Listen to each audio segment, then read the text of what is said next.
Tonight we begin with a moment of defiance that Western intelligence agencies had anticipated, NATO commanders had quietly prepared for, and the Kremlin never believed would actually happen.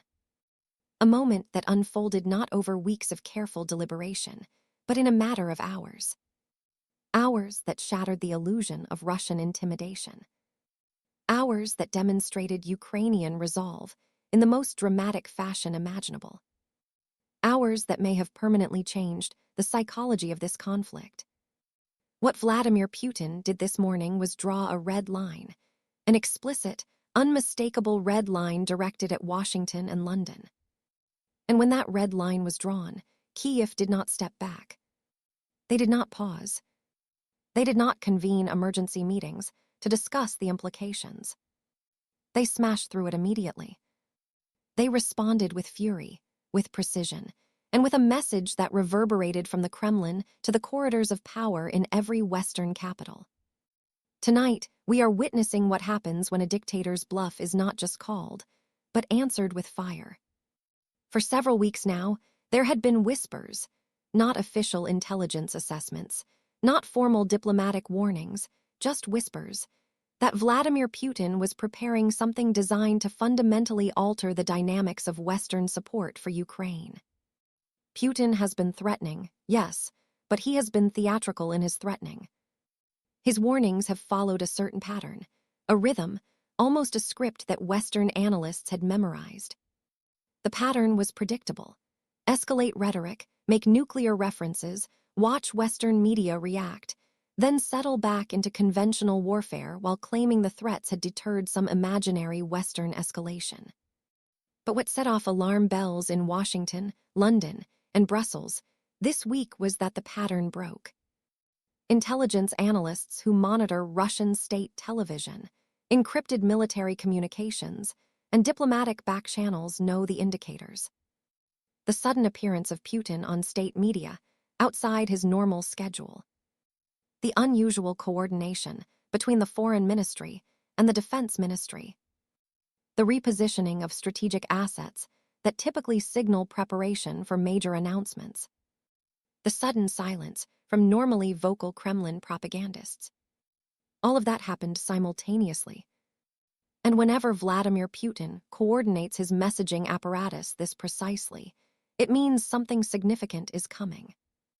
The question that hung over every intelligence briefing this week was simple. What is Putin about to announce? Some analysts believed he was preparing to declare a new phase of mobilization. Others thought he might announce withdrawal from some international treaty. A few worried he was preparing to escalate nuclear rhetoric to levels not seen since the Cuban Missile Crisis. What actually happened was, in some ways, even more provocative. Because this time, Putin wasn't just threatening Ukraine. He was threatening the nations that arm Ukraine. He was threatening Washington and London directly. Early this morning, Russian state television broadcast what was described as an emergency address from the President of the Russian Federation.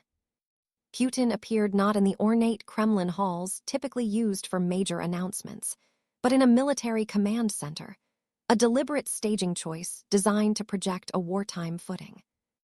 Behind him were screens displaying maps of Ukraine and, notably, Western Europe. His words were measured, cold, and unmistakably threatening. He announced that Russia had identified the direct involvement of American and British military personnel in targeting decisions for Ukrainian strikes on Russian territory. He claimed, without providing evidence, that Western satellite intelligence and real-time guidance were being used to direct attacks on Russian infrastructure. And then he drew the line. "Let there be no ambiguity," Putin said, staring directly into the camera. "Any nation that provides targeting assistance for strikes on Russian soil is a participant in this conflict, and participants face consequences." He paused, letting the words settle. Russia will respond to attacks on its territory. Russia will identify the source of those attacks, and Russia will ensure that the source understands the price of aggression. These are the kinds of statements that Russia only makes when they are signaling something very specific. a fundamental shift in how they view the conflict, preparation for dramatic escalation, or an attempt to fracture the Western alliance through fear. NATO observers didn't know which category this fell into, or whether it fell into all three at once. But what they did know was that Putin was drawing a red line around Washington and London. And when an autocrat with nuclear weapons draws lines around Western capitals, even the most experienced officials take notice. The Pentagon immediately convened an emergency meeting. The British Ministry of Defense raised its alert status. And in Kyiv, President Zelenskyy was informed of Putin's statement within minutes. What happened next stunned everyone. The threat issued by Vladimir Putin this morning was not normal. It was not routine. It was not the standard nuclear saber-rattling that has become background noise in this conflict. It was direct. Senior official, after emergency briefing, described Putin's statement as deliberately provocative, designed to create fear in Western capitals, and perhaps most importantly, timed to test whether Western resolve would crack under direct pressure. But intimidation only works if the target hesitates. Kyiv did not. In fact, Ukraine's response today was among the most immediate, most comprehensive, and most symbolically devastating we have seen in the entire war. Here's what we know. Within 3 hours of Putin's televised red line, Ukraine launched a massive coordinated strike deep into Russian territory, using the exact weapons and targeting capabilities Putin had just warned against. These weren't the cautious, limited operations we've seen in recent months. These were strategic strikes on military targets across multiple Russian regions, operations that could only have been conducted with precisely the kind of Western intelligence support Putin had just threatened to punish. Ukraine used American-supplied ATACMS missiles. Ukraine used British-supplied Storm Shadow cruise missiles. Ukraine used advanced drones guided by satellite intelligence. Everything Putin had just warned against. And they did it within hours. Not days. Not after careful consultation with nervous allies. Hours. The message was unmistakable. Your red lines mean nothing. Your threats are empty, and we will prove it before the sun sets on the day you drew them. Tonight, Ukrainian military officials confirmed that they launched precision strikes on at least 19 military targets across Russian-controlled territory, including a forward command post in Belgorod Oblast that had recently been designated as the coordination center for what analysts believe was preparation for a major renewed offensive against Kharkiv. Ukraine struck before that offensive could be launched. They hit fuel depots that supply Russian mechanized units. They hit ammunition storage facilities filled with artillery shells from North Korea. They hit radar installations that guide Russian air defense systems. They hit a military airfield that had been staging long-range bombers for attacks on Ukrainian cities. In other words, Ukraine targeted the infrastructure of Russian offensive capability. The systems that would have been used to kill Ukrainian civilians in the coming weeks. This is what made Putin's red line so dangerous, and Ukraine's response so significant. Putin's warning wasn't just rhetoric. It was an attempt to deter exactly this kind of operation. It represented an effort to use threats to limit Ukraine's military effectiveness, to create hesitation, to buy time for Russian forces to prepare their next assault. And Ukraine, understanding that fully, responded with overwhelming force. Not recklessly, not emotionally, not with attacks on Russian civilians, but with surgical strikes on legitimate military targets. They didn't hit Russian cities. They didn't target civilian infrastructure. They hit military command centers. They hit weapons storage facilities. They hit the tools of Russian aggression. Military analysts speaking with MSNBC tonight described Ukraine's targeting as legally impeccable and strategically brilliant. One former Pentagon strategist called it a masterclass in responding to coercion with action. That combination, legal legitimacy and strategic effectiveness, is precisely what makes Ukraine's position so strong. They proved they can strike deep into Russia whenever they choose. And they proved they will not be deterred by Russian threats. And here's where the story becomes even more consequential.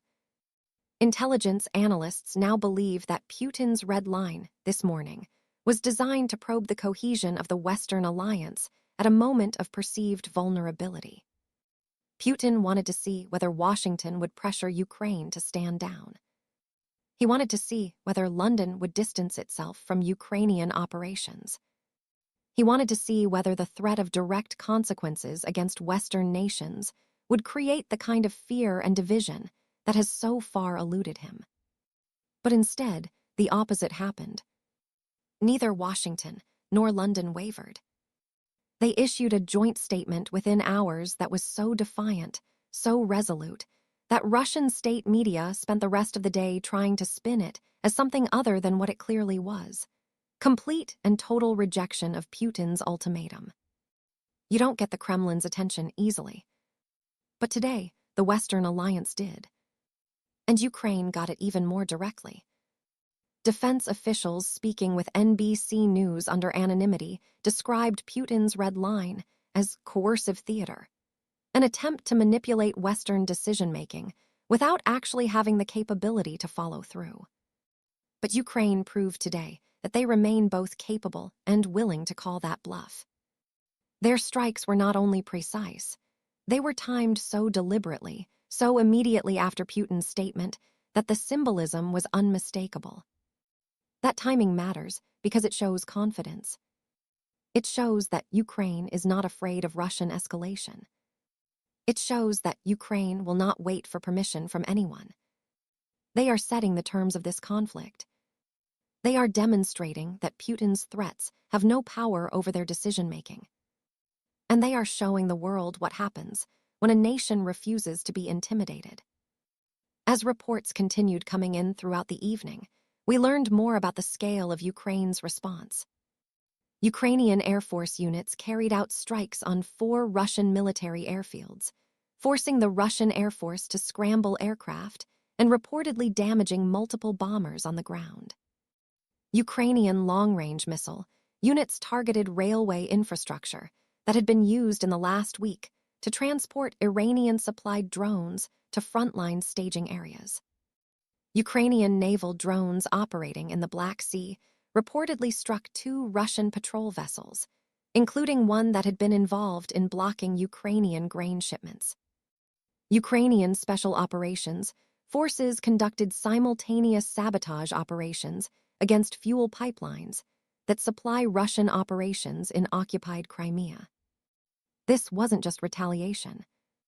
This wasn't just crossing a red line. This was demonstrating that red lines themselves are meaningless. This was strategic humiliation. And strategic humiliation is the one thing Vladimir Putin cannot tolerate. For every ultimatum he has issued, Ukraine has answered with action that makes those ultimatums look foolish. For every threat he has made, Ukraine has demonstrated that the threat has no teeth. For every red line he has drawn, Ukraine has crossed it, often within hours. Tonight was no different. Except tonight, the red line was drawn around Washington and London. And Ukraine still crossed it. Which means Putin's ability to threaten anyone, his allies, his enemies, or the nations in between, just got significantly weaker. Remember, Vladimir Putin thought his red lines would be respected. He thought the threat of escalation would paralyze Western decision-making. He thought NATO would pressure Ukraine to exercise restraint.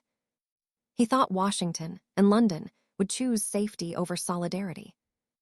But tonight, the exact opposite is happening.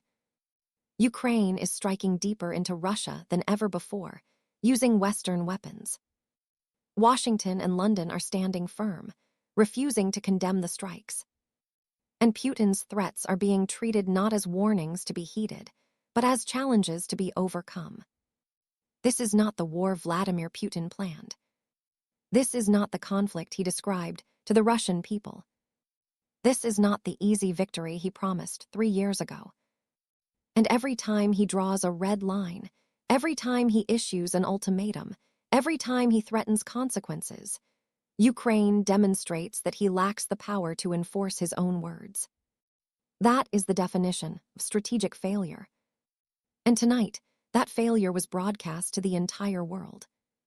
What makes this moment so explosive and so unpredictable is that Putin's red line was drawn at a time when he is under enormous internal pressure. Russian military bloggers are furious about the lack of retaliation for Ukrainian strikes. Russian oligarchs are desperate for an end to sanctions that have destroyed their wealth. Russian generals are demanding more resources while complaining about inadequate equipment. Russian mothers are organizing protests about conscription and casualty rates. Putin is balancing these conflicting demands while simultaneously trying to project strength to the outside world. And when leaders in that position draw red lines that are immediately crossed, they face an impossible choice. They can follow through on their threats, which could escalate the conflict catastrophically. Or they can do nothing, which destroys their credibility and emboldens their enemies. Putin is now trapped in exactly this dilemma. If he retaliates against Western targets, he risks direct conflict with NATO. If he does nothing, he proves that his threats are meaningless. Either way, he loses. And Ukraine made sure the entire world is watching to see what he chooses. The State Department's response, released within hours of Ukraine's strikes, was designed to signal that the United States stands firmly with Kyiv. Officials said plainly that Putin's red line was an attempt at coercion that will not succeed. That is diplomatic language for, "We see what you're doing, and we are not afraid." You don't usually hear that kind of directness from the State Department unless the administration has already made its decision and wants the world to know it. The British Foreign Office was equally forceful. In a statement that appeared almost simultaneously, London called Putin's threats unacceptable attempts at intimidation and reaffirmed the UK's absolute commitment to supporting Ukraine's right to self-defense. Behind closed doors, we're told that Western officials were not only expecting Ukraine to cross Putin's red line, they were quietly encouraging it. The calculation is straightforward. Every red line that Putin draws and fails to enforce makes his next threat less credible. Every ultimatum that is answered with action rather than compliance weakens his position. And every time Ukraine demonstrates that Russian threats are empty, it becomes easier for the West to provide even more support. Putin's red line didn't deter Ukraine. It may have accelerated Western assistance. Meanwhile, Ukraine's President Volodymyr Zelenskyy addressed his nation in a fiery, uncompromising speech tonight. He said, "This morning Moscow drew a line. This afternoon we erased it. That is how Ukraine responds to Russian threats." He said, "They threaten Washington, they threaten London, they threaten everyone who helps us, but their threats cannot stop missiles, their threats cannot stop justice, their threats cannot stop Ukraine." And he said, "Let the world understand clearly, we do not fight according to Russian rules. We fight for our survival, we fight for our freedom, and we fight until we win." These are not rhetorical flourishes. These are statements from a leader who has spent 3 years at war and has learned exactly what Russian threats are worth. They are worth nothing. And tonight, Zelenskyy made sure Putin understood that. Here's what makes the situation even more volatile. Putin's red line this morning wasn't isolated. Along with his televised warning, Russian military forces conducted nuclear drills near the Finnish border. Russian diplomatic officials summoned American and British ambassadors for formal protests. Russian state media launched coordinated messaging campaigns describing potential strikes on Western infrastructure. Russian cyber operations increased dramatically against Ukrainian and NATO communication networks. All of this happened within the same 12-hour period. When Putin synchronizes this many actions simultaneously, it means something larger is underway.